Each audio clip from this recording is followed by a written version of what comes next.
Oh.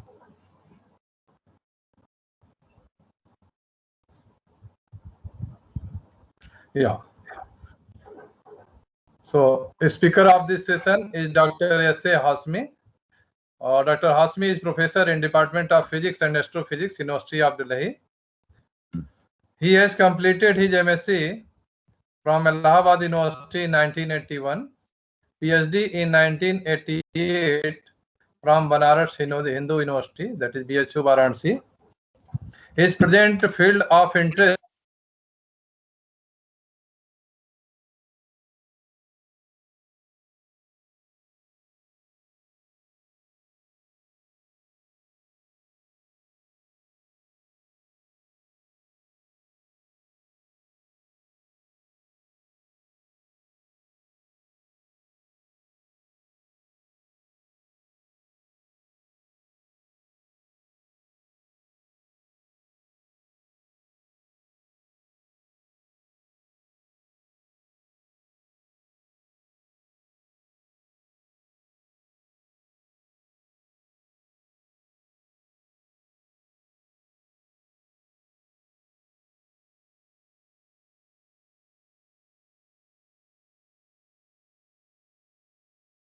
Hello. Hello, Professor Pandey.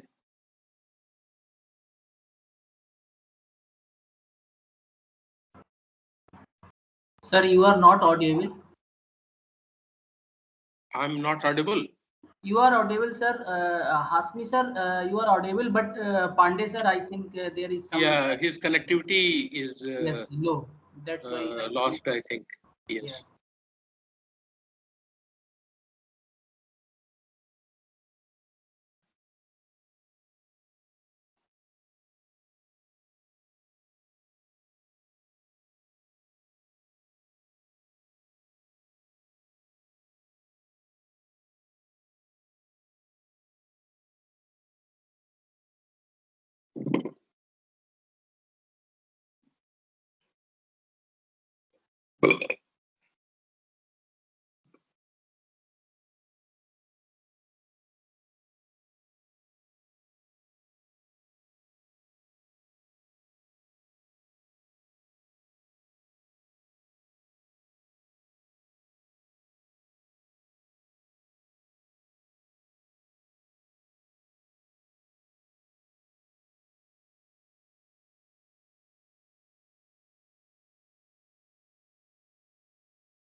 Sorry, there was some connection problem. So let us proceed further. So the field of interest of Professor Hashmi is electroactive polymers for solid-state batteries and supercapacitor. He has edited 6 books and journals on electroactive polymers, solid-state ionics. He has published 103 research papers in national and international journals and 15 book chapters. He has visited the UK as a Boys Cost Fellow, Tokyo University of Agriculture and Technology, Japan, 3 months in 2001 as INSA JSPS Visiting Fellow, Max Planck Institute of Polymer Research, Germany in 2008 under INSA DFG Exchange Program, Yamaguchi University, Japan in 2012 as INSA JSPS Visiting Fellow, University of Malaya, that Malaysia, as visiting scientist in 2015.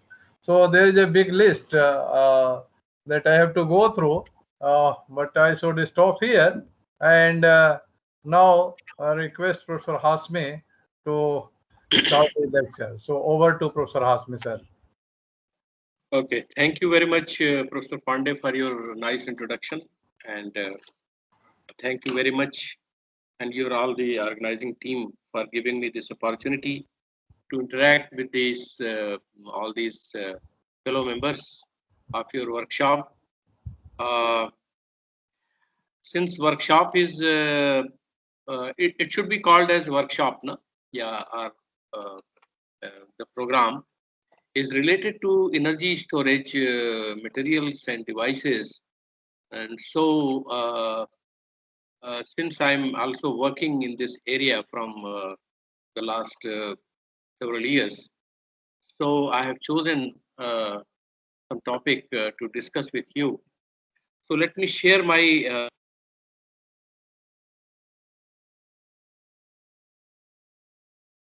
I think that it should be shared. My this slide is visible to all of you. Yes, sir. Okay, very fine, very fine. So let me keep it in slide mode. Okay, it is still.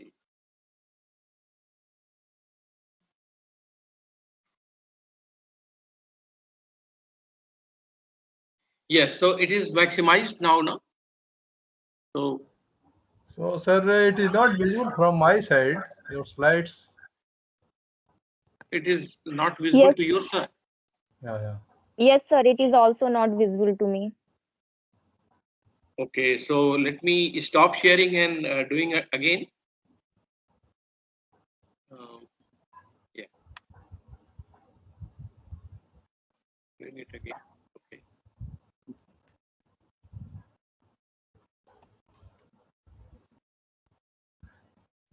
Initially, it was working then. Yeah, that was working initially. Yes. Okay, let me do it again. Yes.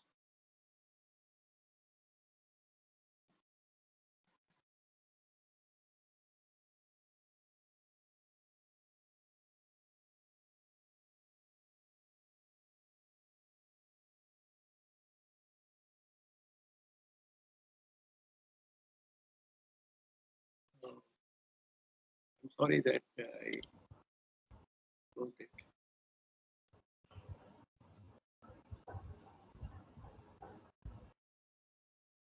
Oh, now your screen is visible. Okay, is it sharing? Yeah. Yeah, it is sharing now. Make it full screen, sir. Yeah, yes. Well, so related to the topic of this energy storage, materials and devices, I've chosen a very particular topic that is carbon electrodes for supercapacitors, and it's I'll discuss about its fundamental aspects to some extent, and then just for the beginners, and then I'll show you some of the case studies what we have done in our Delhi University lab, just for the case studies, just for realization that how it can be done. Well, about the just if you go, this is the picture of the Delhi University administrative block. Earlier it was the Lord Mountbatten building. This is our Department of Physics. This is our research group. Few of the students are only here. This is the entry of the Department of Physics and Astrophysics in the University of Delhi. And this is the picture of my lab, in which this shows a glove box and a few of the students are here. Some of the students have done their, they are doing a postdoc fellow with me, and few students, they have already done their PhD and they have. Sir, at the bottom of your PPT, there is coming that the stop wasting and after that it is hide. So can you click the hide? Hide, no? Okay. Yes. Yeah. Well, so some of the students are working with me at present. 6 students are doing hard work, and most of them are working in the field of electrochemical supercapacitors. So actually, in research activity in our group of the University of Delhi, we have divided it into twofold. One is to develop quasi-solid state rechargeable batteries, and we give more emphasis to sodium and magnesium batteries as an alternative to the lithium batteries. And second, our major activity is to develop quasi-solid state electrochemical supercapacitors. Actually, why it is called quasi-solid state I will talk to you in the some of the slides. So let me proceed with the outline of my presentation today. That I'll give a very brief introduction of the supercapacitors, so that some of the slides what I'll show on the our case studies could be understood. And I'll give more emphasis to the carbon electrodes, basically, although I'll discuss about some other electrodes, but give emphasis to the carbon.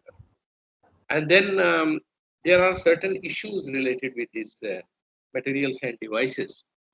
And one of the issues is related with the electrodes. What kind of electrodes should be used, and what kind of electrolytes should be used, and how many types of electrolytes are usually useful for such kind of devices like supercapacitors. And electrolyte plays actually very important role. So their nature and their nature means that their physical property and electrochemical properties, all these properties are really very important. And then we shall discuss about some recent reports, what we have carried out in Delhi University, basically on carbon electrode based devices. And finally, I'll summarize. Well, I'll try to finish by 11 o'clock so that we can discuss some of the results we have. So let me start from the very basic slide that we all of us know about the charge storage devices like the capacitors. But capacitor in general we use in the circuit elements in electrical and electronic devices, circuits. And so we start with a very conventional capacitor in which two metals if we take, and if it is separated by the paper, mica, ceramic, even vacuum, even air, it constitutes a capacitor. So it's a very simple design. Two metals you take as electrodes and separate it to certain distance by some dielectric material, then it will be a capacitor. And it has ability to store the charge if you are charging it. Then there's the further, and there was a few issues related with this, that such kind of configuration of the capacitors have very low amount of capacity, the capacitance. And then electrolytic capacitor has come up with the high value of capacitance, in which some specific design, like a very fine layer of the aluminum oxide or tantalum oxides are employed, and both sides are taken as the current collectors like aluminum oxide, and other side as some electrolyte like polymer is being taken, and then followed by carbon material. And it is a specific design of the aluminum or tantalum electrolytic capacitor. It offers very high value of capacitance as compared to conventional capacitor. But of course, their voltage voltage limit of decomposition is lower as compared to conventional. And the third category has come, in which we are going to talk with you, discuss with you. That is the electrochemical capacitor, and it is also known as supercapacitor. So electrochemical capacitor is basically designed like you have to have an ion conducting material as electrolyte, and then you have to sandwich between two electrodes. Electrodes this time is not the metallic, otherwise it will be conventional electrolyte. It would be a very active electrodes like carbon materials, or the active materials like conducting polymers, or some oxide materials. So the material dependent electrodes will give you the supercapacitor design, electrochemical design.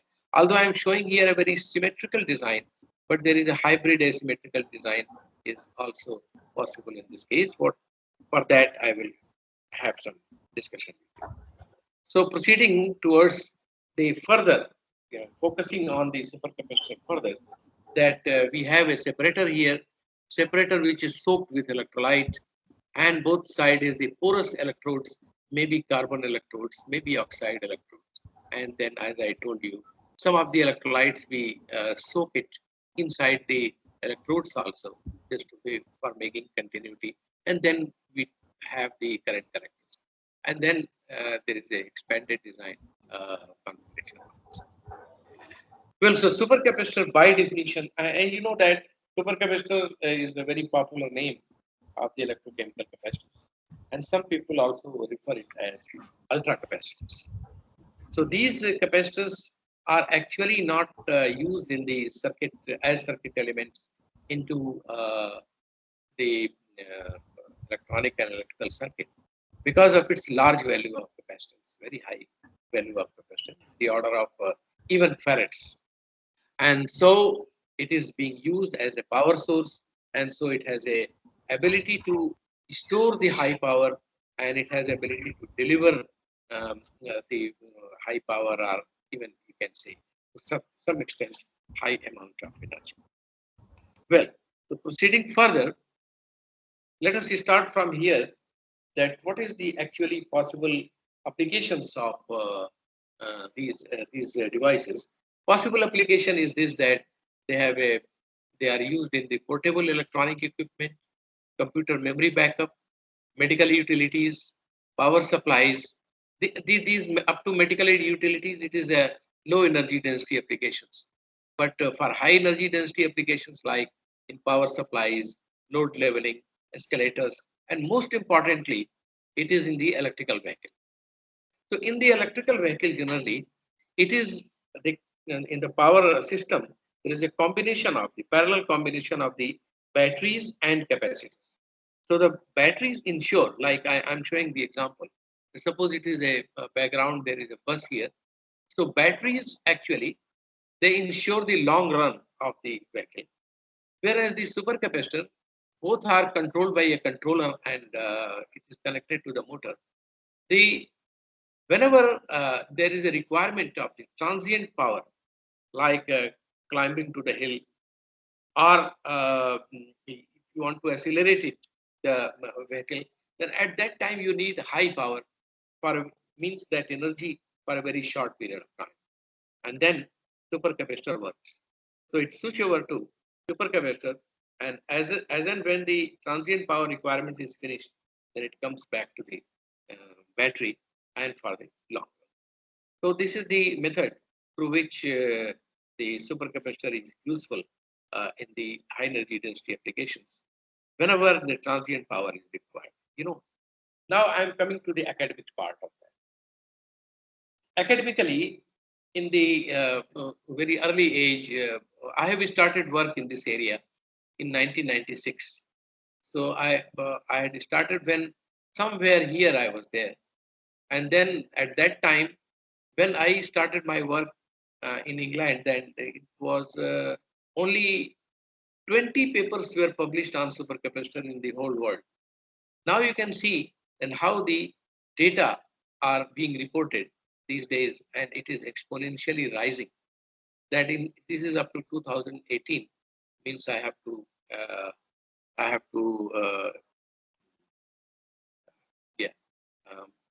show it up to 2021. Okay, so I do it. But anyway, you can see academically that how this field is being important, and day by day it is becoming more and more important. And in the second graph, you can see that different types of electrodes are being used. Different types of electrodes means for designing the capacitors. So like conducting polymers, metal oxides, and MOFs, means metal oxide, this and some waste and zeolites. But most importantly, the electrode material which are still being used, it is the carbon. And because of certain reason, what I shall show you the slide and discuss about that. Then let me show first to you that what is the supercapacitor, how it can be classified, and what is the method to classify, what is the process to classify. So in that, the classification is based on the types of the electrode materials. electrolyte is common. Types of electrode materials. So these are firstly divided into two parts. One is the double layer capacitors, another is the pseudo capacitors. And in double layer capacitor and pseudo capacitors, the charge storage mechanism is entirely different. Into the double layer capacitor, the charge storage is electrostatic. Electrostatic means the charges at the interface, they are just accumulated, they are translational charges, and there is no chemical or electrochemical reaction of these charging species with the component materials. Whereas in pseudocapacitors, there are certain reactions. Electrochemical type of storage means some reaction takes place, electrochemical reaction, redox reactions, or reduction oxidation reaction takes place complementary to each other. But this kind of reaction is so fast that it looks like a capacitor, not a battery. And so some of the conducting polymers, some of the metal oxides are, from the studies, it has been identified that they behave like pseudo-capacitor electrodes. Whereas in double layer capacitor, mostly we work for the carbon materials. Carbon material is very versatile kind of material, and it has various forms like activated carbons and carbon aerogels, carbon nanotubes, and apart from their form like diamond and graphite, which is not much useful to the supercapacitors, but graphite is to some extent it is useful because it can be modified, but not the diamond. And then there is a hybrid of the two devices, that double layer and capacitor. So there is a hybrid, means asymmetric kind of configuration. Sometimes it is asymmetric, like either you take the electrode which is mixed with several types of materials, or the asymmetric design, like one side is one kind of electrode, other side is another kind of electrode. This is the asymmetric design.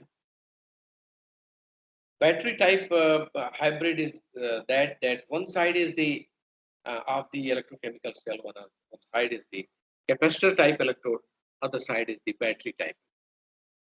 So this is the types of hybrid capacitors, what we shall not touch over here in this talk.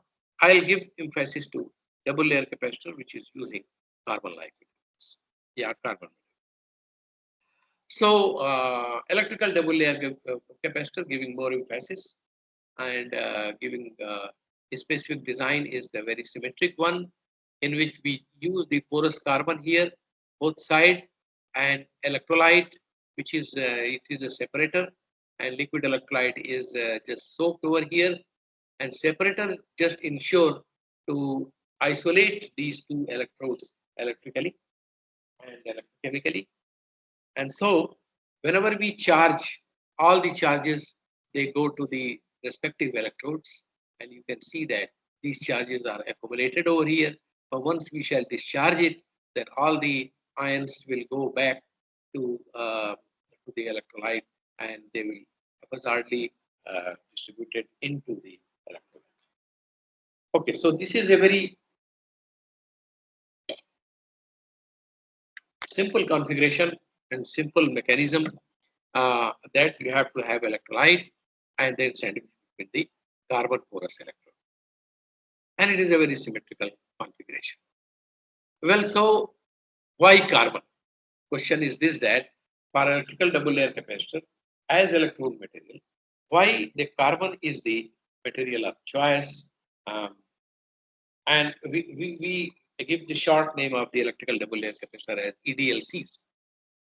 So actually, because of their three important requirements, which carbon always fulfill, these carbon materials are always taken in EDLCs. First one is the electrical conductivity of this kind of material. Carbon is very high. Of course, the graphitic materials.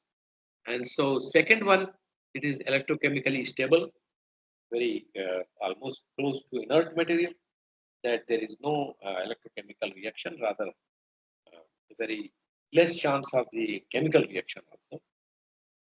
Well, and third one is the most important thing, that we can tailor its surface area. You know that in electrical double layer capacitor, surface area is very important. The formula of the capacitance is very straightforward. That is the epsilon, that is the dielectric constant. Epsilon A, that is area, divided by D, that is the separation between two elements. So the area is, that is the capacitance is proportional to area. So larger the area, larger the capacitance can be achieved. And that can be done very easily by choosing different forms of the carbons and by activating them. So different forms of the carbons, they are different types. You can see from here, from picture, that's a carbon onion. This carbon onion was first elaborated in supercapacitors by one very important scientist working in this area.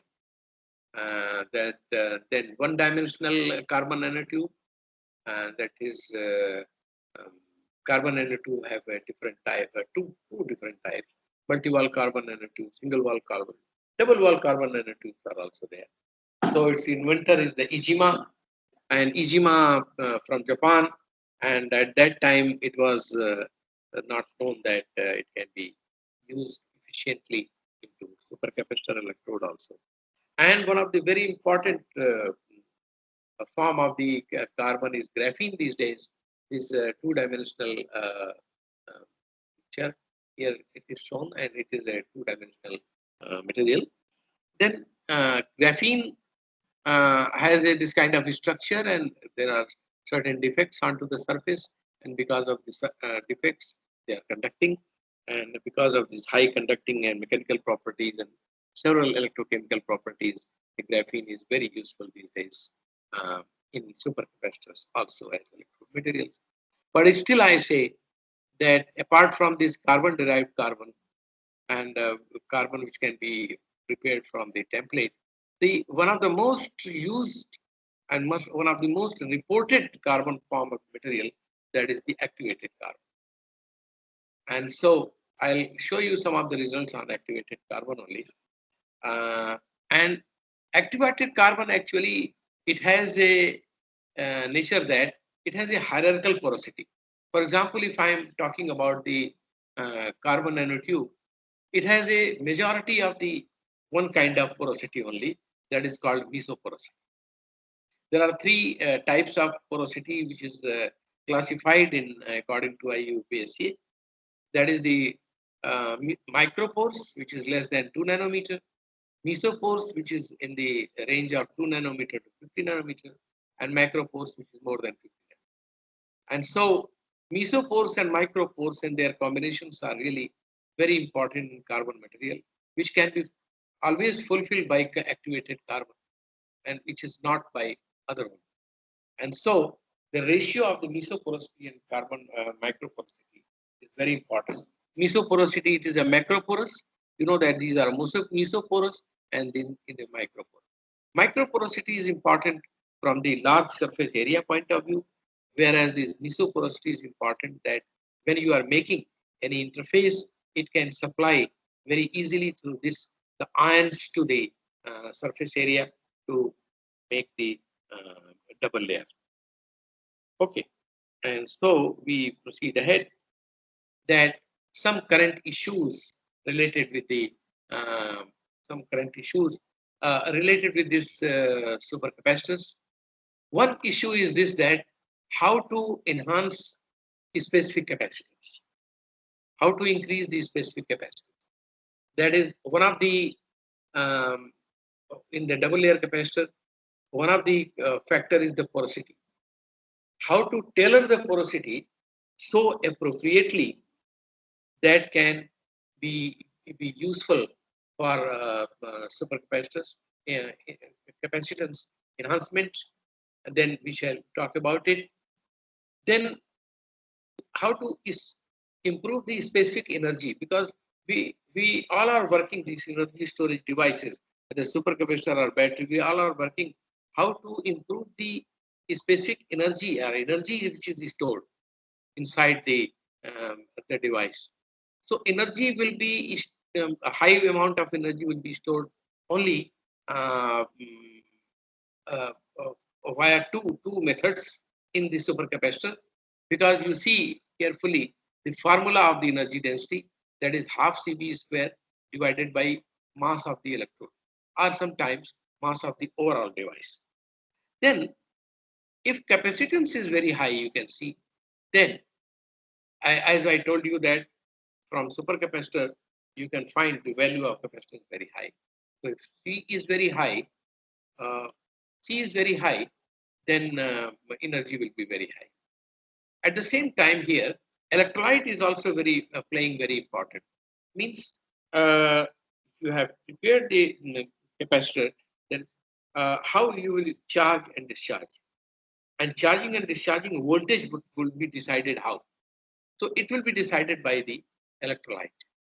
If the electrolyte has a wider potential window, that below which the electrolyte will work safely, otherwise it will be decomposed, then electrolytes electrochemical potential window or voltage range, working voltage range, will decide that how much energy you can maximum store.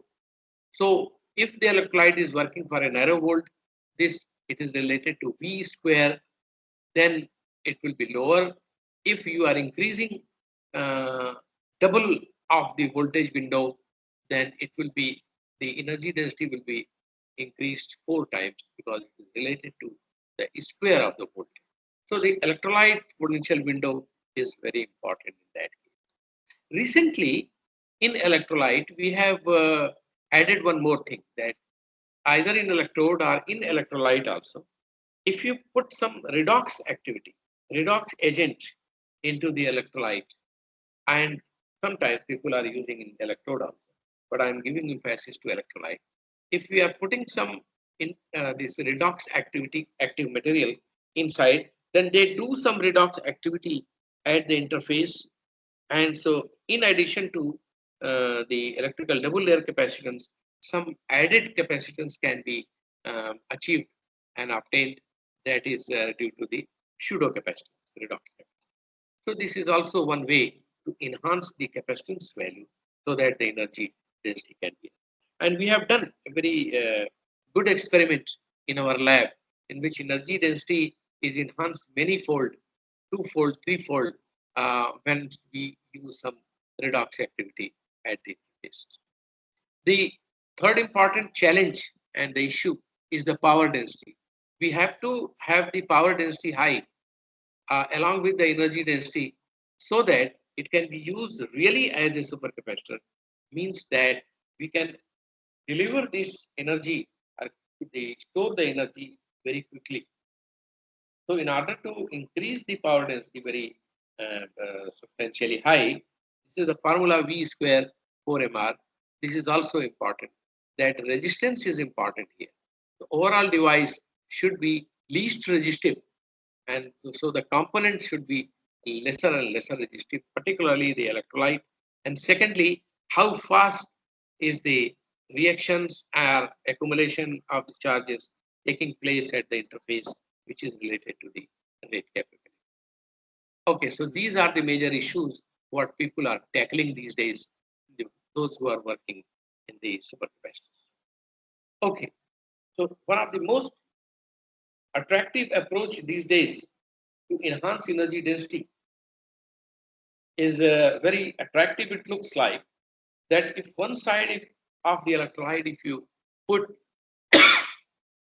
capacitor like electrodes, like conducting polymer, carbon, or redox oxide, and other side is a battery electrode.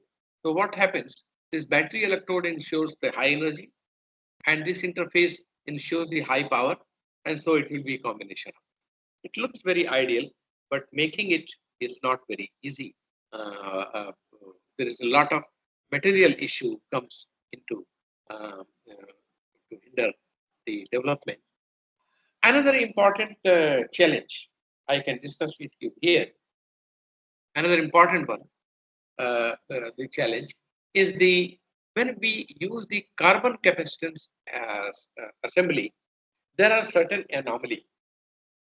anomaly we have found, and it was first reported long back in 2006, and I can say that it is still an anomaly. And some theoretical people who are working on theories, they are also developing different models to explain this anomaly. And there are people who are tackling to avoid this anomaly. The anomaly is this, that what happens that the pore size, it has been observed that if we increase, if we have the pore size larger, then capacitance is larger because it has ability to form the double layer very easily. Like in region 1, where the pore size is larger, that double, more than the double of the size of the ions. So more, the double of the size is the ion, so it is very larger. So it can easily form the double layer inside the pores, and so capacitance is large. And when we reduce the capacitance, means region 2, when we decrease the pore size less than twice of the ion size, like this is this, then in that case the capacitance is reduced. So when once we reduce the average pore size, capacitance is decreasing. And classically it was expected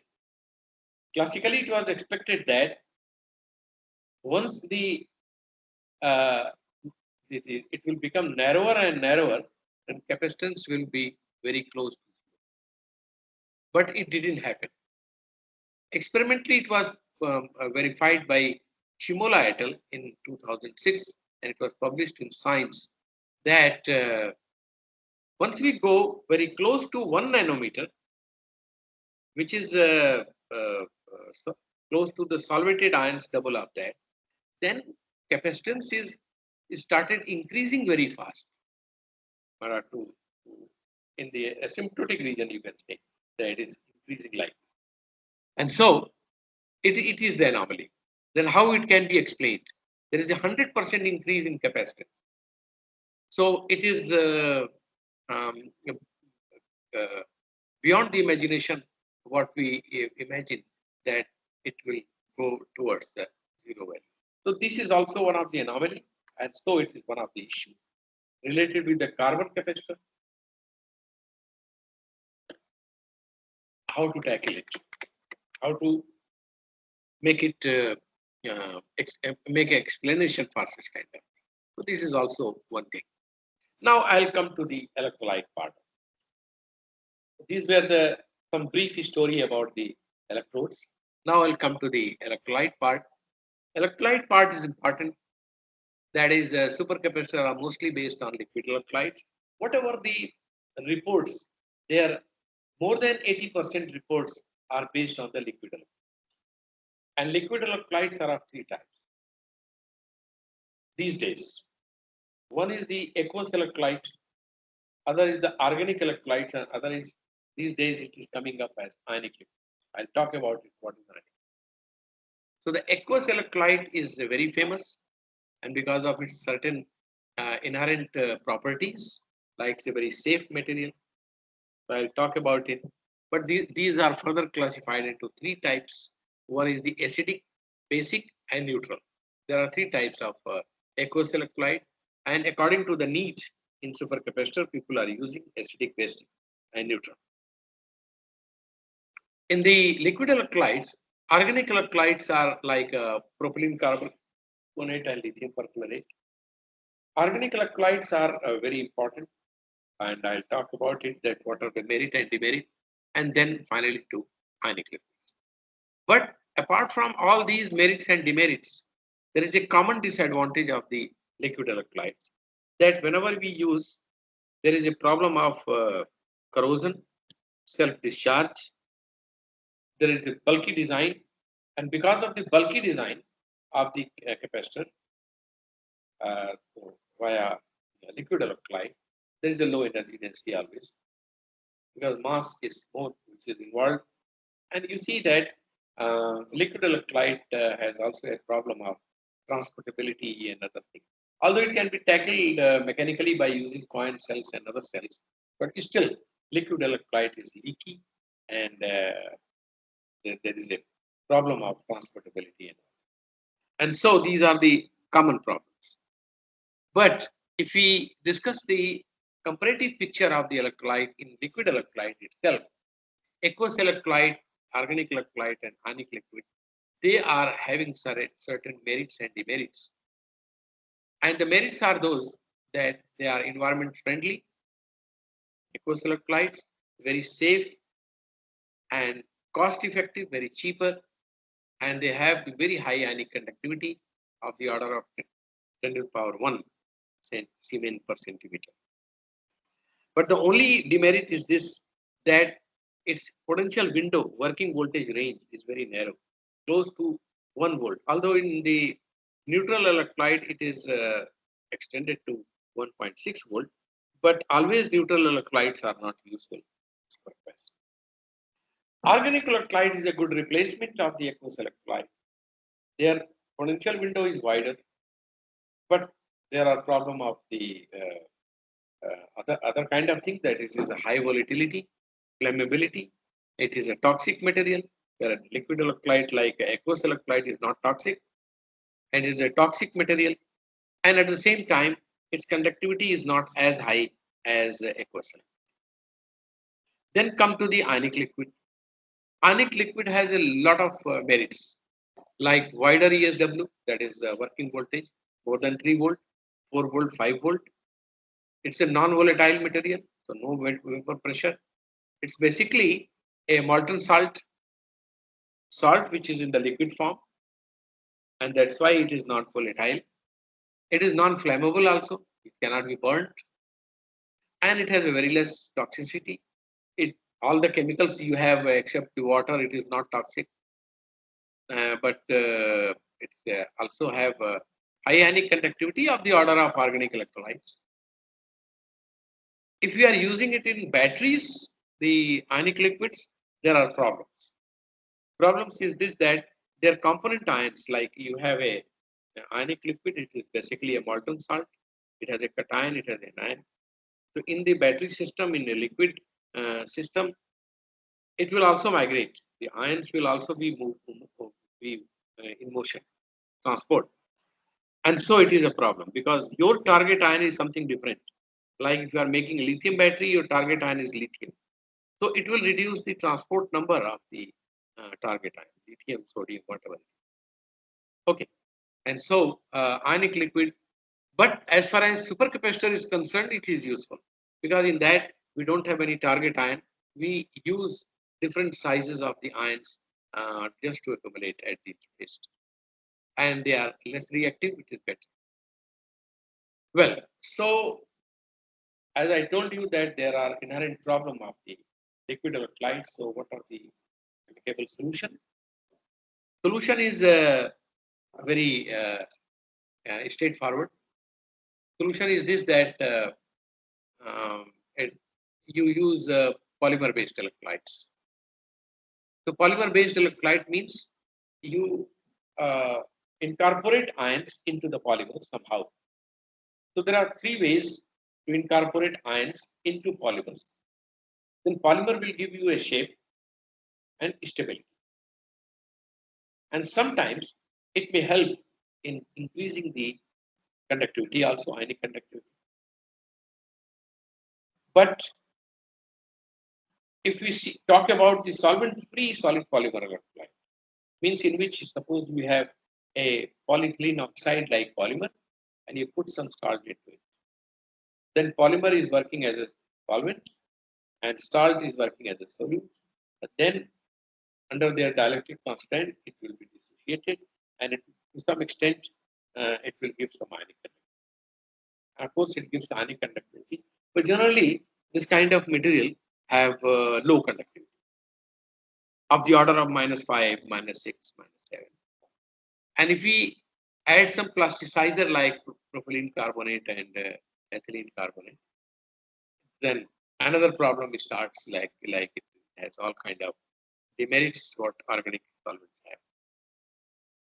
So Generally, in supercapacitors, we don't use solvent-free polymer.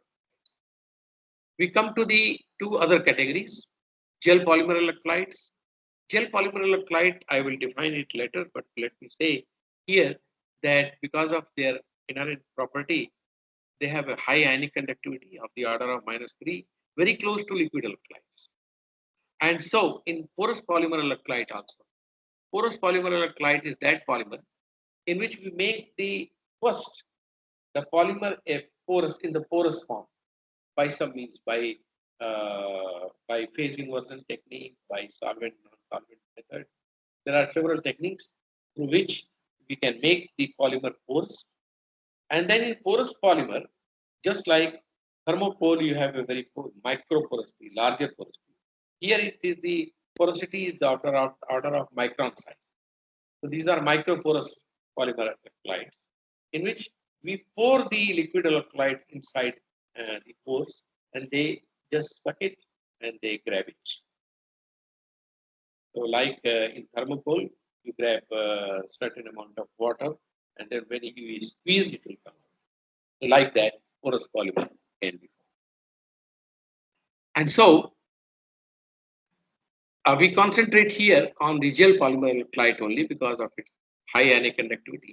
We have done some work on all the forms of the polymer electrolytes, but here from supercapacitor point of view, and what we are going to present here, it is based on gel polymer electrolyte. Porous polymer we have also worked to some extent and reported few of the papers, and we are working also on that. But here we are not going to present it, discuss it. Well, so concentrated onto the gel polymer electrolyte. Gel polymer electrolytes are based on the solvents. They are also categorized into several categories like aqueous electrolyte, where you use water. The organic solvents like EC, PC, these are the used. The third one is the ionic liquids. Ionic liquids we incorporate into the polymer in the gel to form the gel. And along with the ionic liquid, some salts are also added so that it can be used for the target ions. And the fourth category is very important these days. It is the plastic crystals. So I will give you some emphasis of the to some glimpse of the polymer crystals also, just for the sake of your future idea. Well, so a variety of polymer-based electrolytes actually we had prepared in our lab from the beginning, that we worked on aqueous-based electrolyte also, like PVA and S3PO4. PVA and S3PO4, PVA and S2SO4. This kind of electrolyte we have used. Organic solvent-based electrolyte, several we have used, like polyethylene oxide, NaClO4 with EC and PC, ethylene carbonate and propylene carbonate, polyethylene oxide with lithium triflate with polyethylene glycol also, polyethylene PMMA with EC and PC, PeAClO4 we have also used. PVDF HFP is most important one in which we have made some organic solvent based electrolyte. Ionic liquid based electrolyte we have done quite a lot. Although we had started very late because this ionic liquid is not very cheaper material, it's a very costly material. And because of this cost, we had started very late. In India, you know that you have to see the cost of the research also. And it's a very important factor. And so we have to be careful about choosing the material, whether it is costly. Maybe it is electrochemically useful, but sometimes it is very difficult to afford. Then here we receive the role of the funding agencies. So funding agencies may be private, maybe government. So difficult to find money sometimes. Anyway, so accordingly, you can start work on ionic liquid also. And some of the ionic liquids are cheaper also. So that can be chosen. Well, so different types of electrolyte we have used.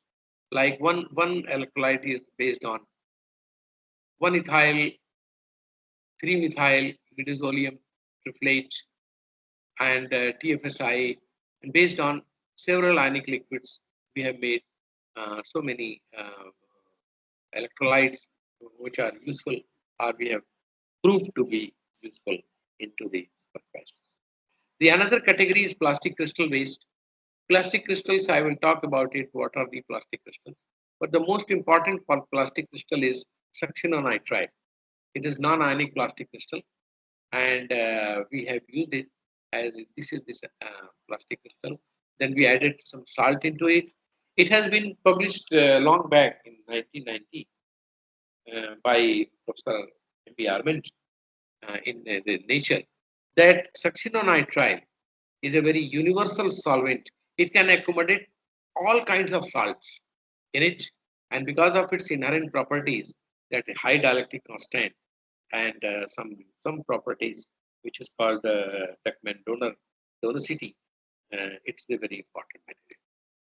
Well, so another types of electrolyte we have recently used from the last several 2-3 years, 3-4 years, I think, that microporous polymer electrolyte, in which microporous PVDF HFP we have prepared by solvent non-solvent method or phase inversion technique, and then ECPC and SCO4. These days we are using some of the biodegradable polymer also make it microporous. And then another very important kind of electrolyte we have recently shown, that redox active electrolyte. I have written here non-aqueous because most of the redox active electrolytes which are reported into the literature are aqueous based, particularly in the polymer based electrolyte. Then we have first time reported a non-aqueous gel polymer electrolyte, for is redox active by putting some redox activity. So I will talk about it very briefly. Well, so let me define this gel polymer electrolyte. It is the important class of the ion conducting material, which is it can be formed by dissolution of the salt into polar or high dielectric solvents, like any solvent, and then it can be immobilized or entrapped into the host polymer. So basically, these electrolytes have liquid electrolyte. Majority of the amount, maybe 80% liquid electrolyte, 20% polymer, weight percent. So these polymers give a dimensional stability and mechanical stability in the form of sometimes in the form of the thick film, and liquid electrolyte. The ion conduction will be according to the liquid electrolyte. Very high ionically conducting and solid like mechanical property they have. Two important thing can be presented here, that how it is better than liquid electrolyte, that there is the risk of leakage is very much reduced. Leakage means physical leakage. And then second is electrode electrolyte interfacial contact. It is so flexible material that the contact is also very, so whenever any volumetric change while charging and discharging takes place, then this polymer can accommodate gel polymer very easily. This is some examples of the some important examples of the gel polymer electrolyte. Okay, I'll not give much time to it. Well, so gel polymer electrolyte, what are the essential requirements actually? How to make it? And what are the essential requirement of? There are three components. One is the polymer, other is the salt, other is the solvent. Then in the polymer, it should be polar in nature. If not, it is also not required actually. But if it is polar, it is better. And it should be highly amorphous, it is better. Sometimes if it is not totally amorphous, it is also okay, because other properties are fulfilling. It should have a low glass transition temperature. Low glass transition temperature is preferable, but if it is not, then it is also being used, like PMMA and PVDF HFP. PMMA has a lower glass transition temperature, and PVDF HFP. PMMA is a high glass transition temperature, 225, something like that, but lower glass transition temperature is preferable. Well, essential characteristic of the salt. What is that? The anion should be larger and it should be soluble into the chosen solvent. These two aspects are required. Anion should be larger. And according to your choice of target ion, you can choose it. Well, essential characteristics of the solvent. That solvent is very important. It should have a high dielectric constant. It should have a low viscosity for better ionic mobility. It should have a high boiling point so that for better thermal stability. High boiling point means it can work for high temperature up to that operational range of temperature. Low freezing point means up to lower temperature also it should work. Otherwise, it will be freezed and all the ionic motion will be ceased. Presence of some active dipoles, if it is there, like in propylene carbonate or ethylene carbonate, some functional group is there. It is a polar nature, and so it will help in ionic motion.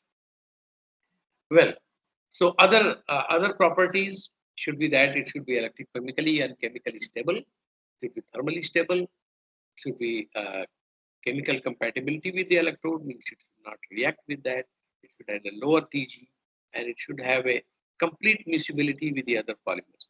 Means that if you are choosing certain host polymer, it should be complete.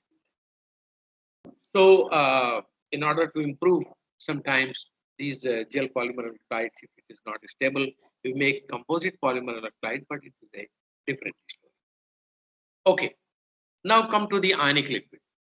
Ionic liquid sometimes we use as a solvent, as a salt also. It has a dual role. It is called green electrolyte, and green electrolyte means that actually this ionic liquid, why it is liquid? Because it is basically sodium chloride like salt, but it is in the liquid form. It is only because of that their anion is supposed to be very larger. Their cation is also larger than anion, and so their center of symmetry is not coinciding, and so it's a long bond length, and so it is weaker ionic bond. That's why it is liquid. And so ionic liquids are actually considerable as a next generation electrolyte, very important material. And because of this reason that they have a property that these are non-volatile material, it has a high thermal stability, high electrochemical stability over wide potential window, non-toxic material, non-flammable material, and very high. Okay, so many reported gel polymer electrolytes comprise of this liquid electrolyte, as I told you, and these days these room temperature ionic liquids are being replaced, a good replacement to the material like ethylene carbonate and propylene carbonate. And so it may be noted that neat electrolyte are also reported in literature as a promising electrolyte because they have ions. But sometimes when you can add salt also according to your need. Apart from these properties, these ionic liquid based polymer electrolytes are not very cost effective, costly material. So due to consumption of large proportion of ions, and so this is the demerit of it. Well, so we come to the another class of the material, which is called plastic crystal based gel polymer. Recently, we have prepared a plastic crystal based gel polymer. Firstly, I will discuss what is plastic. So this is actually I have chosen this to introduce to you because some of you will be aware, maybe aware, and some of you may not be, because it can also be chosen as area of research in the material science, particularly in the field of energy storage. That is the plastic crystal. It was started from long back, and Timmersman has given, but more emphasis was started giving when Professor McFarlane and Professor Maria Forsyth of this Monarch University of Australia, they had started this showing that plastic crystal materials are very good materials for solid state ionics, ion conducting. initially it was used as a very academic academic study. Lithium sulfate was the first reported ionic conductor, which was plastic crystal, but for very high temperature, like 525 degrees centigrade. But at room temperature, it was identified few of the plastic crystals which are anionic, means non-ionic, like the succinonitrile. And succinonitrile has a structure like this. So they have along the CC bond, they have a movement like movement along the CC bond, and so they have a rotational. So actually, the plastic crystals is categorized in that kind of material which have a that kind of material which have uh, a orientational disorder, means they have a rotational degree of freedom. They can rotate in any direction.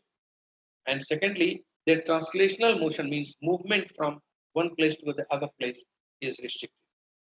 So they have a rotational degree of freedom, but there is no degree of freedom for translation. Such kind of material are called plastic crystal. They be in a certain region of the temperature, and succinonitrile is in the plastic crystalline form from minus 40 degree to plus 58 degrees centigrade. It is a very wider range in which succinonitrile acts as a plastic. It is enough range where we can use it into the devices. Well, so it is also attractive if you are making the electrolyte out of this succinonitrile like plastic crystal material. It has a very small vapor pressure, and it is because of this wax-like nature of succinonitrile, and it has a minimal flammability. It's not flammable very easily.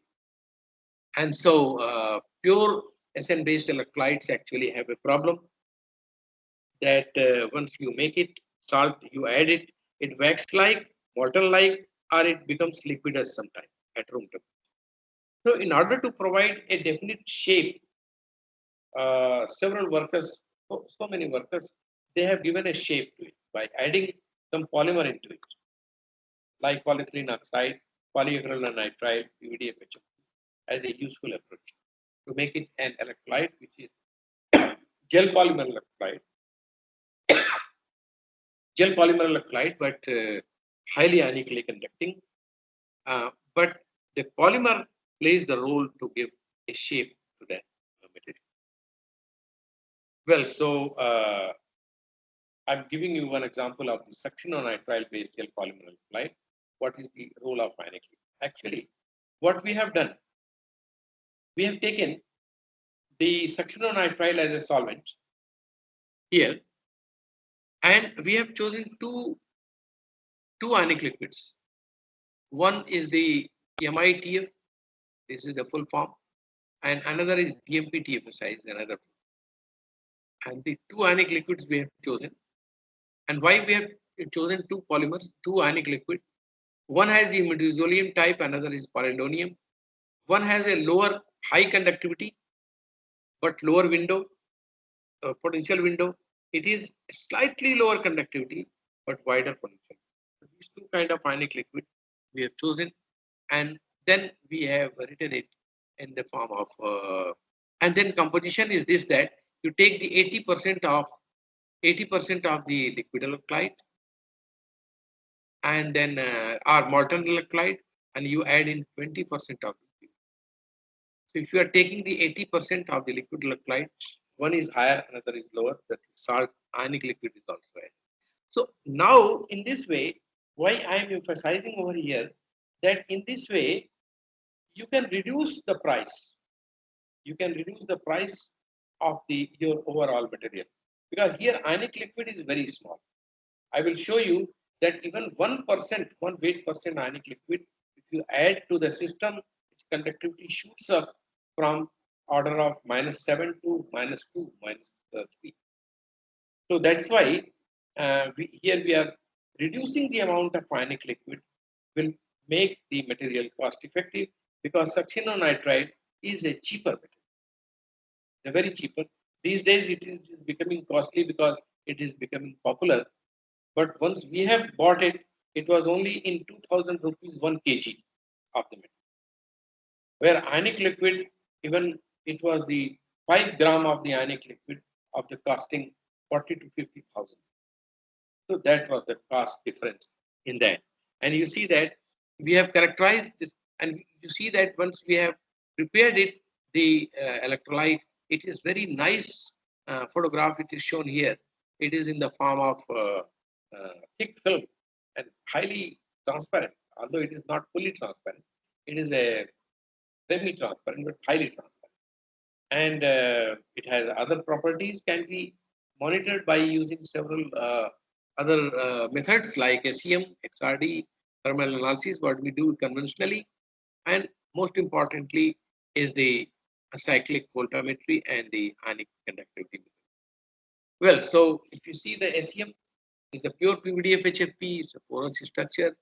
You see that as soon as we add some 80% of succinonitrile into that, the flat structure. But as soon as we are adding very small amount of ionic liquid, 1 weight percent PMPTFI, if you know that small spherical globules are formed. And these spherical globules are becoming larger if you 5 weight percent, they are smaller, the more amount of ionic liquid you add. The same thing can be seen from another ionic liquid. 1 weight percent, the spheres like this are obtained, and once the amount is more, then these spheres are just fused with each other. You can see inside the polymer. Well, XRD is a very important factor. This is the semi-crystalline nature of PVDF HFP, partly amorphous, partly crystalline. You can see this is the structure. This XRD of the small picture here. Although sometimes, if you see that these two peaks are of equal intensity, when it is being added into, this is a characteristic peak of that. And SN, and when it is being added to PVDF HFP, the nature of SN is not going to be changed. But once we have added ionic liquid, it is becoming more amorphous and amorphous. Further addition of all these materials. So putting the salt, putting the ionic liquid even a smaller amount, and to some extent larger amount, the material becomes more amorphous. Okay. About TGA, you can see that the pure polymer has a very high thermal stability, but as soon as we add some succinonitrile, thermal stability is reduced, and it has been done that thermal stability is reduced to 125, 120 to 125 degrees centigrade. Means that this material will work fine up to 120 to 125 degrees centigrade without any loss of the material. Okay, so this was the DSC is another academic story. You can see that this is the SN. These two peaks are coming here, and in this range of the temperature, the material is plastic crystalline. And here there is a transition from one structure, that is the monoclinic, to the cubic. Here in this temperature range, the succinonitrile, it is in cubic. Below this, material is monoclinic. So this is the phase transition. Here it is the melting point. Means after that material becomes liquid. Here it is a wax-like. So it is a quasi-solid state type material, but crystalline, cubic structure. This feature, and after melting there will be some dissociation. So dissociations have a very peculiar kind of peaks. Well, when SN is added to the PVDF HFP, their nature is not much changed. Well, but as soon as you add few drops of even 1 weight percent, 2 weight percent of the ionic liquid here or here, what two kinds of ionic liquid we are taking.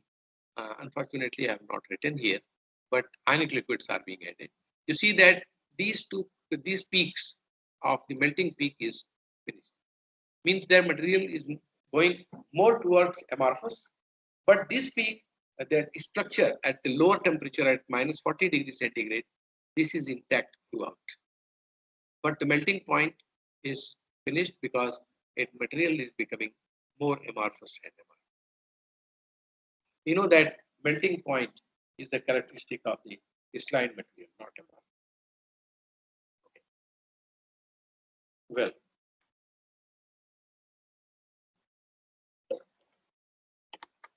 the most important thing what I am to showing in these two slides, that as soon as we are adding even 1 weight% of the ionic liquid, the conductivity shoots up from here to here, -7 to between -3 and -2.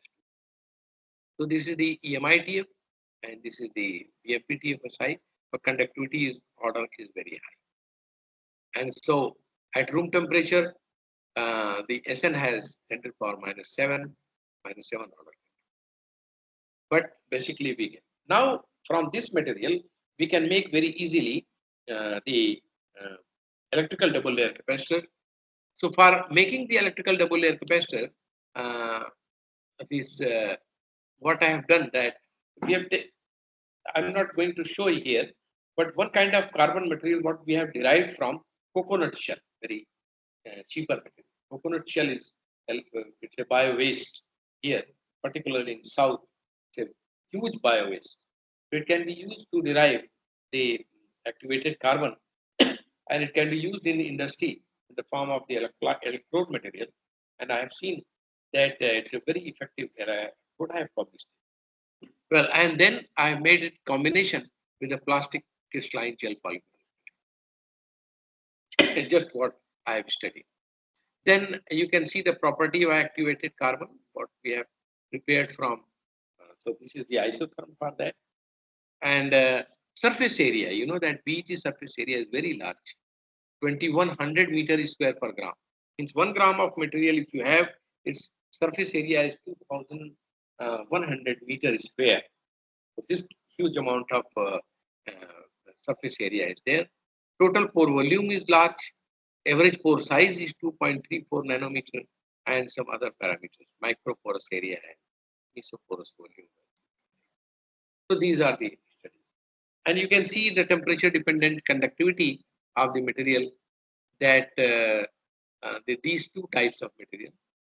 When PVDF is added into SN and GP, gel polymer electrolyte with PMPTFSI, its conductivity of the order of -3, 3.5, -3, and its window is larger. As compared to the another one in which this material is added EMPTFSI and that is the EMITFSI.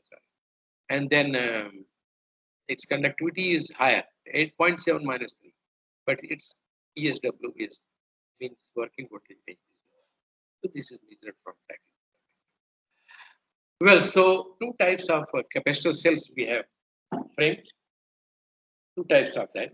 One is the based on one kind of electrolyte, another is another type of electrolyte, and it was sandwiched between two symmetrical electrodes, coconut shell derived activated.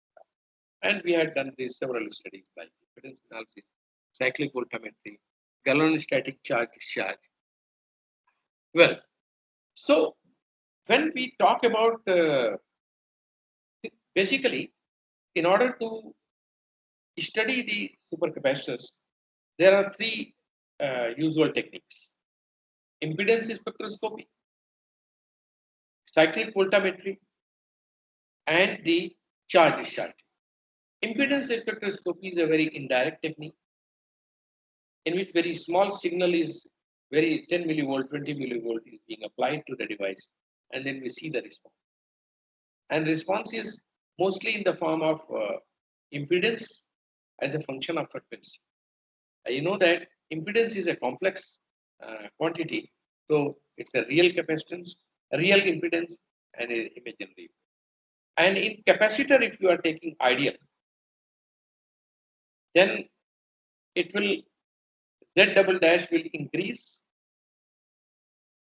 almost parallel to the imaginary axis. And ideally, there will not be any Z dash. Z dash is direct indication of the resistivity of the material. If resistance is more, then it will be shifted like here. Like it will be shifted here and it will be parallel in a real capacitor. And more real means mostly we get not like this, we get the like this, something slightly shifted. This slightly shift means because of this resistance of the cell, overall cell, we get this kind of deviation. Well, and capacitance we calculate from this formula. The C is equal to 1 by omega Z dash. You know that whenever you make any device, there will be two interfaces. That two interfaces. So single electrode capacitance will be multiplied by 2 because they are in parallel combination. Well, cyclic voltammetry, ideally it is a ideal rectangular shape, but practically in the real sense, it will be deviated from the shape. But this shape decides that material is the capacitive device is capacitive. And from this flat area, this region C can be written as I by S. But these days, people are not relying on this formula. People are going to rely on the formula that you integrate the entire box and then give the value of charge per unit scan rate. Well, the charge discharge technique is very important. The ideal capacitor will give you a rectangular shape while charging and discharging. But real capacitor will give sudden jump, sudden drop while discharging. And why it will be sudden jump and sudden drop? It is because of you cannot avoid some amount of resistance into the cell. So because of this ohmic drop across the resistance, this will happen. And then from this slope of the discharge, you can calculate the capacitance. And then if once capacitance is calculated, then energy density can be calculated, power density can be calculated. ESR means equivalent series resistance can be calculated from this drop. Means to find out that this drop in terms of voltage divided by 2I will give you the amount of ESR. Well, these are the performance parameters, that is specific capacitance, stored energy, energy density, power density, these can be calculated. Well, so impedance analysis we had done in our samples, like cell 1 and cell 2 with the two ionic liquids.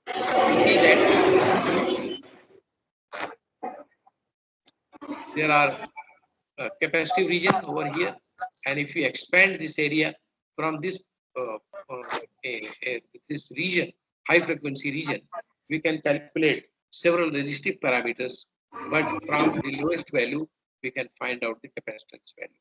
So for the two cells, what we have calculated is the cell resistance, charge transfer resistance, overall resistance, and the capacitance. Capacitance value you can see that how large capacitance we can get. 214 farad per gram means that this gram is actually related to carbon material. So what amount of carbon we have used, according to that, we have calculated the specific capacitance, that is farad per gram, 204 is the highest one. This is for the EMIT FSI. But EMIT FSI is giving high capacitance because of high conductivity, but their window is smaller. Okay, and these are the different stories related with the rate capability of the cells. What I have seen. This is the cyclic voltammogram.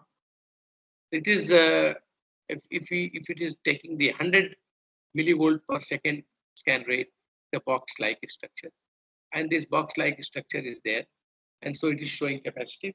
Then capacitance can be calculated as a function of scan rate. It also gives some idea that up to what scan rate we should charge and discharge cyclic voltammetry as this our device.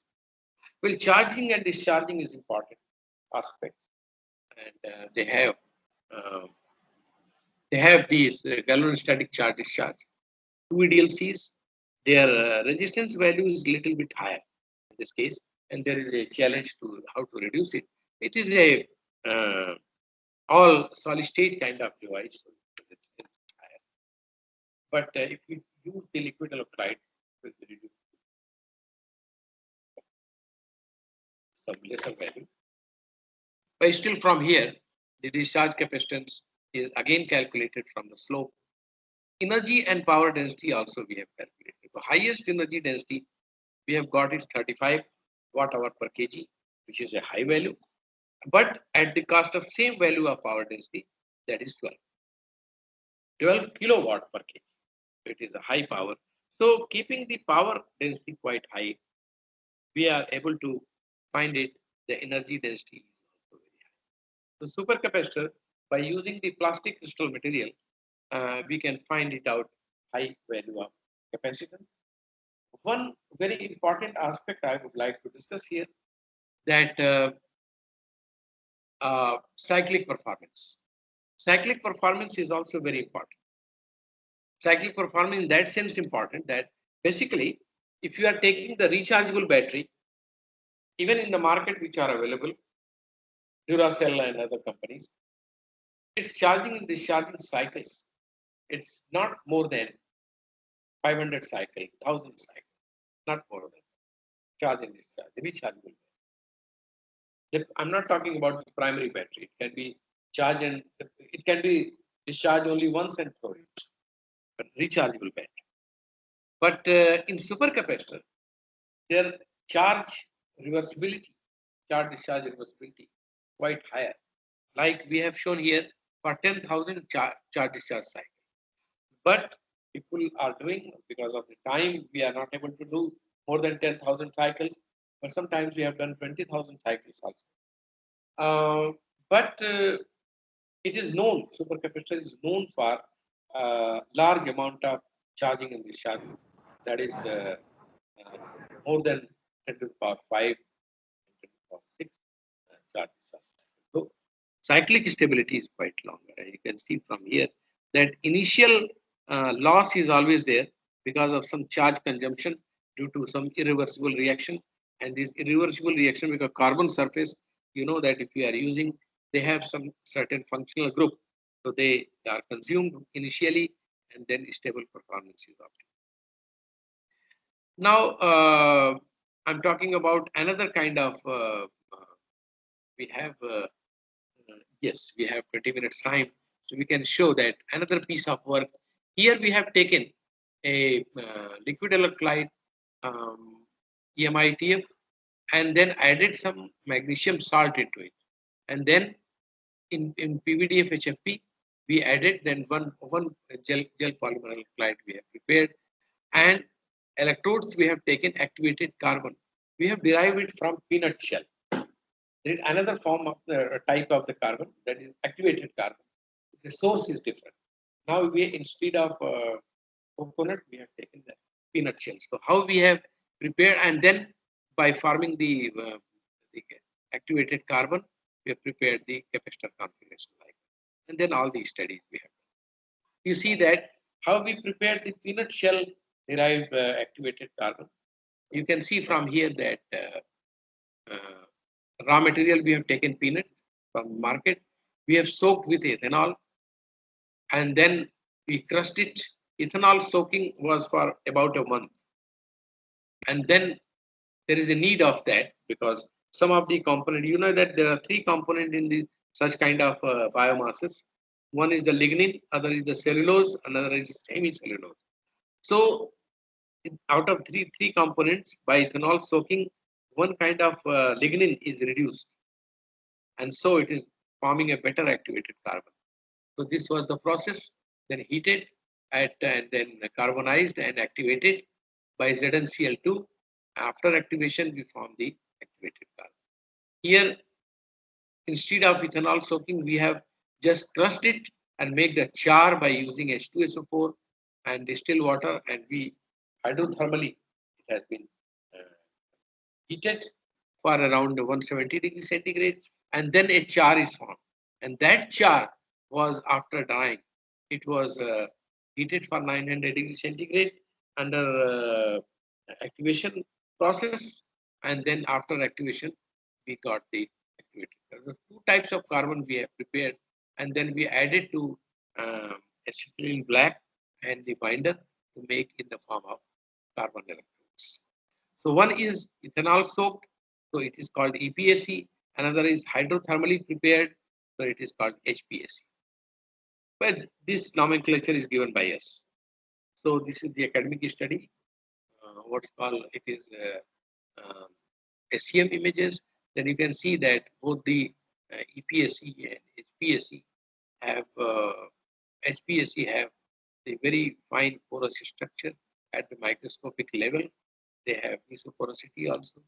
From the isotherms, BT isotherms, you can see that this is EPSC, a very nice isotherm, type 4. It is HPSC, it is type 1 isotherm. And pore size distribution, you can see the very wide pore size distribution. The HPSC is showing very narrow pore size distribution. And these two are the academic study like XRD. It shows two planes, 110, 100 and 2002. These two are the planes. In Raman, you see that there is a defect. This is a D and G bands, and here 2D and D plus G bands. These are the these two are peaks are very important, because in graphite you will find only this peak. This peak is very smaller because defect is very low. But it's a larger peak means of defect is more, and more the defect in the carbon, it means more useful as electrode. Well, gel polymer alkylate we have prepared by EMITF and polymer Mg salt. It's a very transparent kind of film. It's a conductivity order 3 into 10 to the power minus 3, 4 into 10 minus 3 is the order of conductivity, and window is also larger, 3.7 to 3.9 with and without salt. And we prepared the 4 type of cells, that is by using 2 types of gel polymer alkylate. One is having no Mg salt, another is having Mg salt, and HPSC and EPSC, 4 combinations. And then we studied EIS pattern. You can see that impedance pattern is quite capacitive, and the highest capacitance we have found is 168 with EPSC, and with Mg salt, the highest capacitance we have found 168 farad per gram.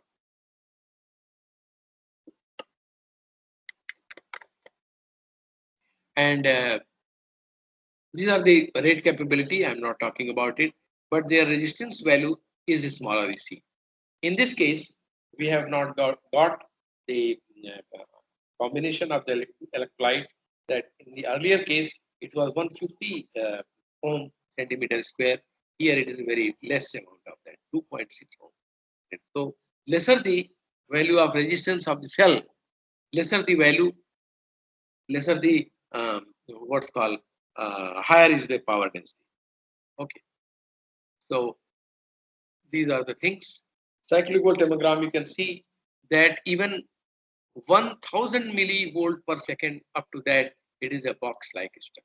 So its rate capability is very high of this kind of material. Yeah, as a function of scan rate, we have plotted the capacity. But high rate performance, we are for cell 4, it is attributed to 2 effects, synergistic effect. It is because of the EPSC electrodes and small size ion cations are there. Well, constant current charge discharge, you can see how linear pattern we are getting it. Still, the cell 4 with EPSC and Mg incorporated material, it gives high value of capacitance, high value of specific energy, and high value of maximum power. Okay, these are the another type of study, that capacitance as a function of current density means if you are charging, discharging with different amount of current, then capacitance can be monitored, and it is also giving an idea of that up to 10 ampere per gram, if it is showing good capacitance, means its rate capability is very high. Well, this is the Rabon plot. Dragon plot is a plot in which we plot energy density versus power density or power density versus energy. When you will increase the energy density, then power density will reduce, or vice versa. When you will increase the power density, energy density will reduce. And so it's the typical behavior of the energy density. But it is not a very sudden decrease into the energy density when in the power density when energy density is increased. Cyclic performance is also good. This is the Coulombic efficiency and this is the capacitance as a function of cycle. Up to 10,000 we have tested. One more important thing that since we have made the device, we have taken the three devices together in series and connected it like here and blown the LED. So for about half an hour, the LED was glowing. So enough amount of energy was stored into the very small quantity material in the cell. You see there. Okay, so now I have 10 minutes, and in 10 minutes I will be able to finish one very small piece of work. That is the carbon capacitor based on this peanut shell and then flexible redox active gel polymer. Now question is this, what do you mean by the redox active gel polymer? Redox active means that it's a very interesting class of gel polymer, right? In which it is basically earlier it was reported aqueous based, and if we add some redox active agents like Ki, Nai, hydroquinone, this MB means methyl glue, etc., then material becomes redox active, and they give redox activity at the interfaces like this. Means that here at the interfaces there would be some reactions like iodine iodide reactions or hydroquinone to quinone reaction, and these reactions are very reversible. So because of this, a pseudo capacitance will be obtained. So here in redox active material, the redox active agents are embedded like this, and they have the ability to have interfacial activity at the interface while charging and discharging. Okay, and so redox active GP we have taken, you know that polymer we have taken PVDF HFP. In ionic liquid we have taken PMI TFSI, means that 1-butyl 3-methyl imidazolium, this trifluoromethyl sulfonylamide, and redox active additive we had taken sodium iodide. So the compositions we have made with and without sodium iodide, GP1 and GP2. Solvent cost technique we have chosen to make the film. And you see that we have characterized first by thermal analysis, linear tube voltammetry, and ionic conductivity. You see, the material looks like this, very flexible. And in order to show the flexibility, it's a circular film we have first made, and then we cut it, and you see that it is flexible. It can be molded several times. It can be stretched. It can be twisted. And once we leave these deforming forces, then it will come back to its original shape. So this shows its flexible nature of it.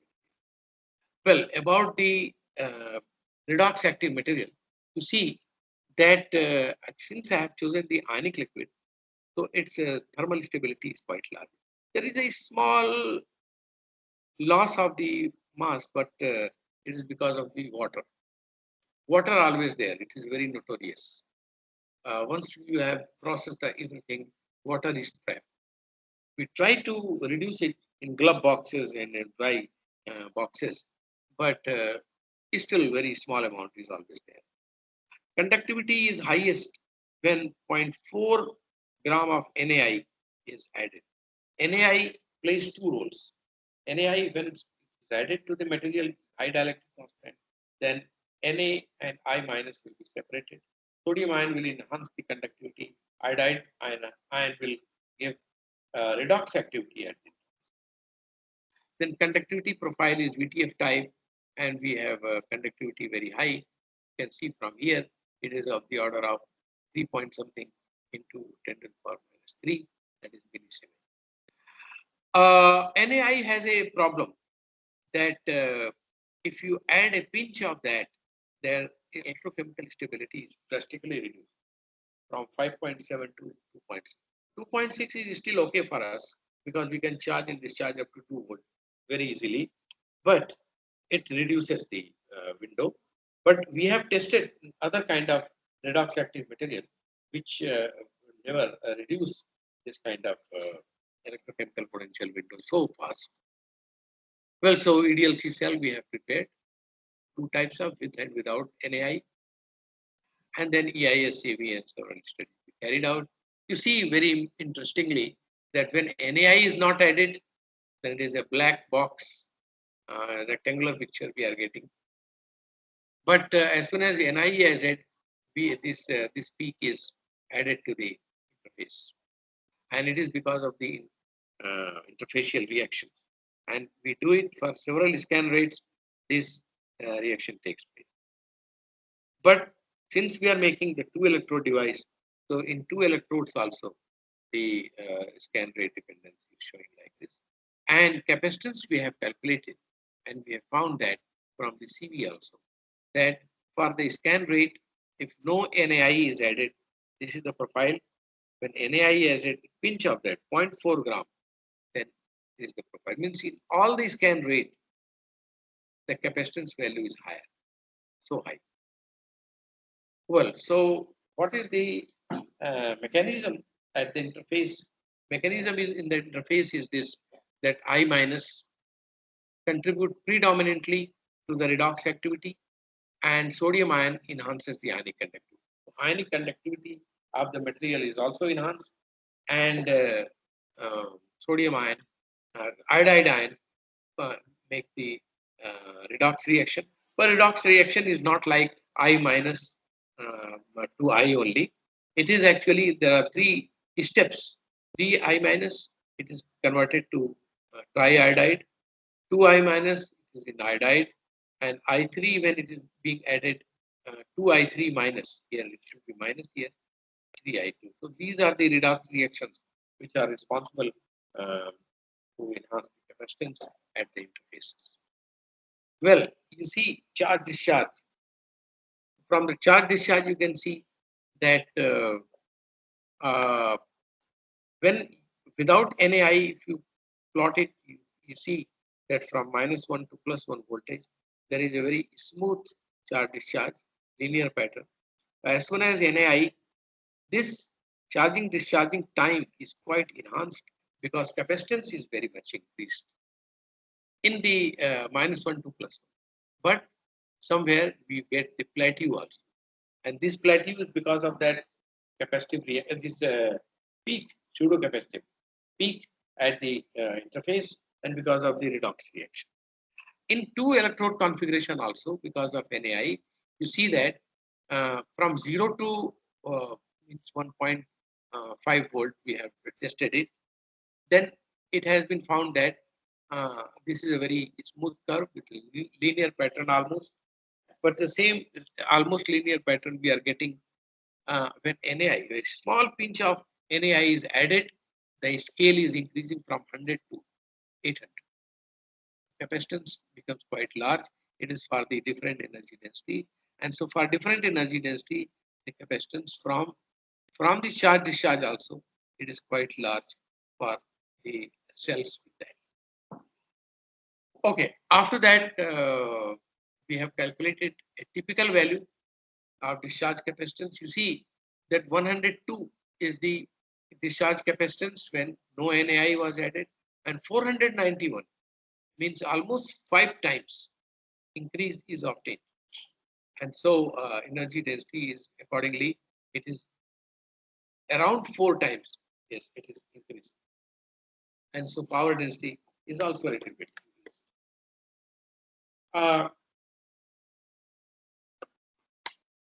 This is showing the Ragon plot. Ragon plot is very important here, that energy density versus power density.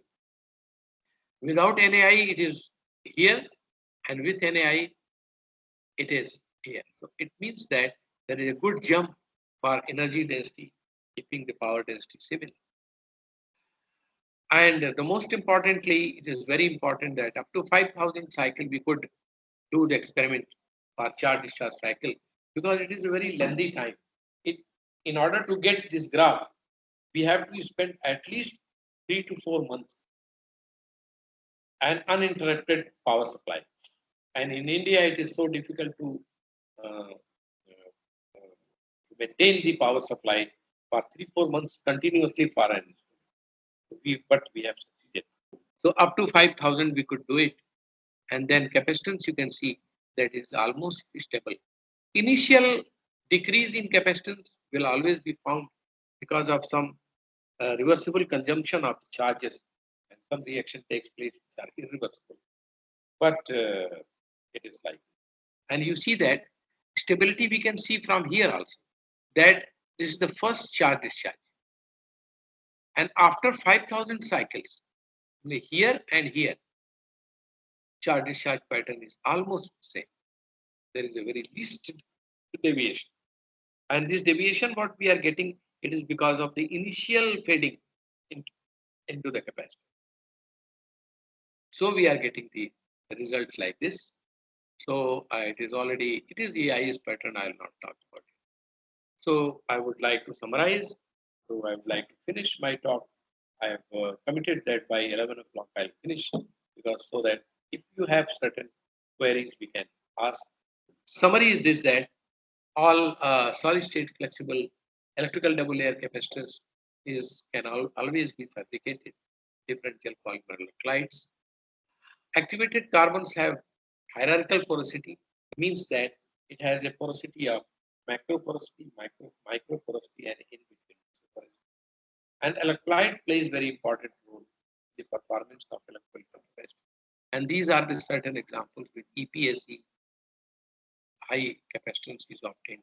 The redox active electrolyte also gave a high capacitance and high energy density. So I would like to acknowledge this presentation to my hardworking students. They deserve to be acknowledged, and the financial support received from DST, CRB, and the financial support received from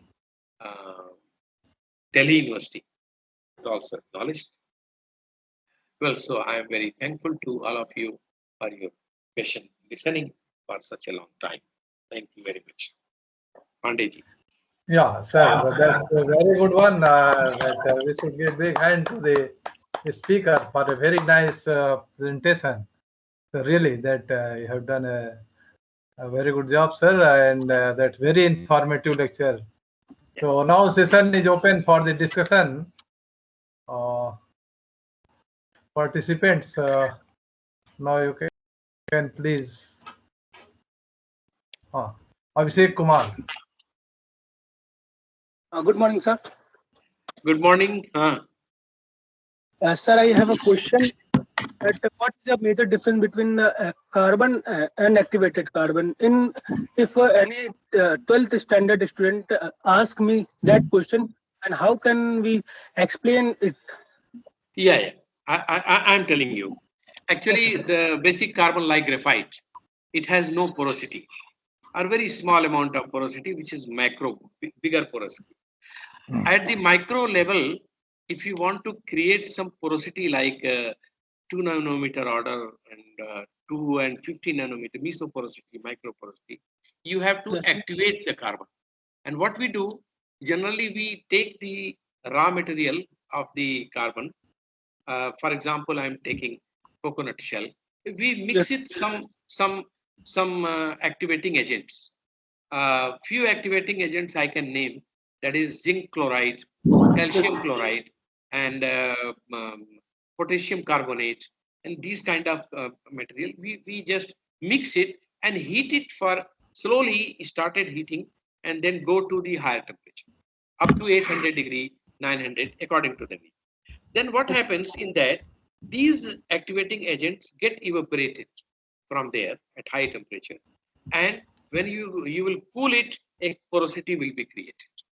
But at the high temperature, this is called chemical activation. We use some chemical activity. Then we, for physical activation, we flow some carbon dioxide type of gas. They also create some porosity, means they have ability to enhance the porosity level, like from micro to meso or something like that. So there are two processes, Yes. which is called chemical and physical activation process. Through that, in material, in the carbon material, you can create porosity, and porous material is actually called activated carbon. Thank you, sir. So, is there any other further question, please? Yeah, Kiran. Good morning, sir.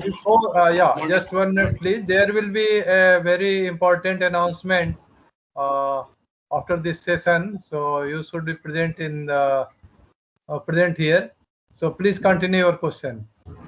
Sir, which electrolyte will be more suitable for reducer graphene oxide and nanocellulose electrolyte? Say once again, please. Which electrolyte will be more suitable for reduced graphene oxide and nanocellulose composite electrode? From electrolyte point of view, it is very difficult to predict beforehand, you know, that unless you do some preliminary studies.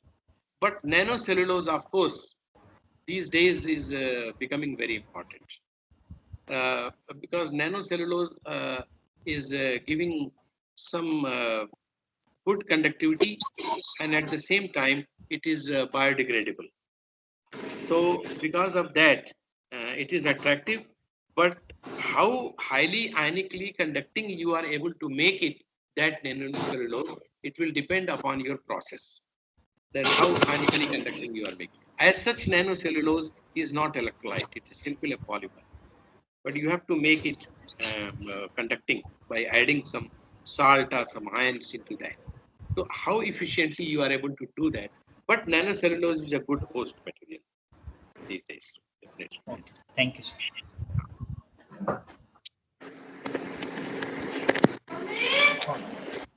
Any other question, please? Yes, sir. Good morning, sir. Good morning. Good morning. Sir, I have a question on you have shown in one slide about char, sir, biochar without any chemical activating agent. If we do carbonization, only carbonization at high temperature to produce a biochar, and that we will apply. You're talking about this? Sir, char means with yes, sir. Yes, sir. You're talking Without about any. this. Yes, sir. Here actually what we did, that we took the raw material and crushed it, and we add some acid and distilled water, and you in the hydrothermal vessel you add, and you just heat it for 170 degree, or even it depends upon, then it will be a very mixed material will be formed, and it is called char. And then once you heat it further for 400 degrees centigrade, it will be a charcoal kind of material will be obtained. After that, we do the activation process. Yes, sir. My question is, if we matlab heat it at high temperature, means only carbonization without any chemical or physical activation, and that char, if we can use for supercapacitor. Yeah, you can do that. But activation, as I told you earlier, the activation is important because you have to create certain porosity. You know that those materials which are already porous, like graphene, like RGO, like what's called carbon nanotubes, there is no need of any process to make it. But carbon as such is a non-porous material, or very less porosity they have. They have porosity with a larger order. In SEM you can get. But smaller porosity, micro porosity, because if your surface area is not very larger, surface area will depend upon the micro porosity. So micro porosity is not larger, then surface area will be smaller. You will get the capacitance, but its amount will be very less. Yes. Okay, sir. So if by making the char itself, if the surface area is increased, then there is no need. Otherwise, you activate it. Okay, sir. Thank you, Okay. sir. Yeah. Next one, T. Ramakrishna. T. Ramakrishna, please continue. Dr. Tupakula Ramakrishna. You have raised the hand. Yeah. Hello, sir. Good morning, sir. Yeah. Hello. Hello. Good morning. Yeah, thank you for the nice presentation, sir. Thank you. Actually, sir, in the starting of your presentation, during the types of supercapacitors, actually, I missed due to network issue. In the types of the supercapacitors, you mentioned about the electrolyte. So Yeah. there you mentioned about aluminum, that film, aluminum film. So Yeah. does it really? What is the significance of that? Okay. Okay. I'm showing you. You are talking about the electrolytic capacitor, I think. Yes, sir. Yeah. Electrolytic capacitors. So why does it only aluminum? I mean, Yeah. You're talking about this one. Conductivity, copper should have been better. Yes, sir. Actually, whatever it is marketed these days, there are two types of the capacitors of this kind. One is aluminum capacitor, other is tantalum capacitor. Okay, and very fine film of the aluminum and tantalum capacitors are, but the layer is formed. But people are trying different other oxides also. So if you are interested in making it, then you can try. But I don't know in literature and in the commercial scale. Actually, I don't work in the electrolytic capacitor, so I have less idea. But I know that commercially these two capacitors are there, in which fine aluminum film, oxide film, and tantalum oxide. But copper oxide, if it is being used, you can test it. You can test it. Yeah.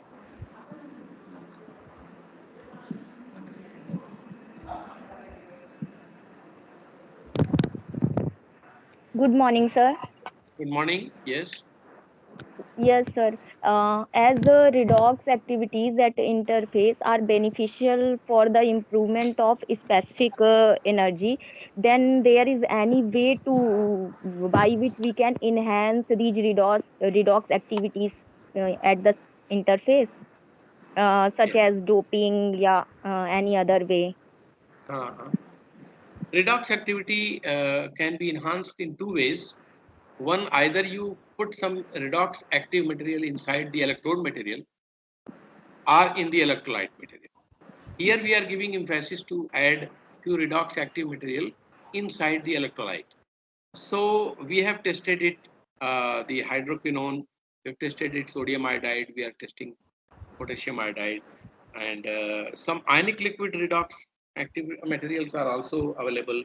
So this is only, there is no beforehand information that this combination of the electrolyte with redox active will work better. It is all trial methods. So we have tested that hydroquinone is very good material. Methyl blue is also very good material. So actually there are limitations. If you want to make it aqueous, then a lot of redox active materials, they are soluble in water, you can use. But once you are coming to non-aqueous, very less number of redox active materials are soluble in these non-aqueous solvents. So this is our limitation. But it is all up to you that you choose several different types of redox active materials and try. Yeah. Okay, sir. And my another question is, in Raman spectrum, D and G bands are mentioned. Please Yeah. tell about them. What D and G bands? Yeah. So actually, you know that in carbon material, these are the two characteristic peaks. Any carbon material you have, like suppose mm, you have a graphite, pure graphite, then the D peak will be very smaller, and G peak is very. Actually, the G peak tells about the graphitic structure. The material is how graphitic. Is more graphite, and graphitic layers are there. So a graphitic peak will always come. This is the characteristic peak. But if material is defect, having micro defects or nano level defects, then this D band will increase. So if this D band is increasing, it means the material is defect, is showing defects. And for electrode point of view, this D band is important. Okay, so important. So there is one parameter, you know, that intensity of D band and G band, ID by IG. From this parameter, we and the ratio, we get the information then which electrode is more useful, and then accordingly we analyze it. Okay. Yeah, but for carbon material, these two are the two peaks are always coming. Okay, sir. Any other question, please? Any other question? So, Sir, one more question, sir. Can I ask, sir? yeah. Yes. Sir, this activated carbon electrode material, in addition to the porosity.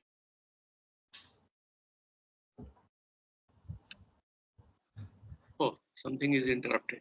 Yes. Hello? Can you repeat your question? Repeat your question, please. Yes, sir. In addition to the microporosity, porous property of the electrode material, conductivity of the electrode material is important, sir, for Yes, of supercapacitor. course.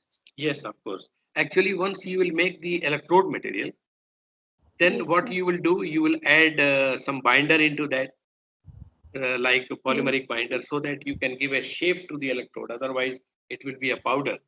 Okay. Then this binder material always have two kinds of problems. They reduce the conductivity of the material. At the same time, in some cases, some bigger pores are filled by that. So this is the big problem. So people are working on binderless electrode also.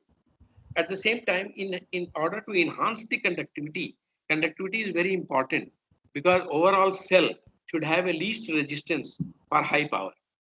Okay, because power in power formula, the resistance is in the denominator.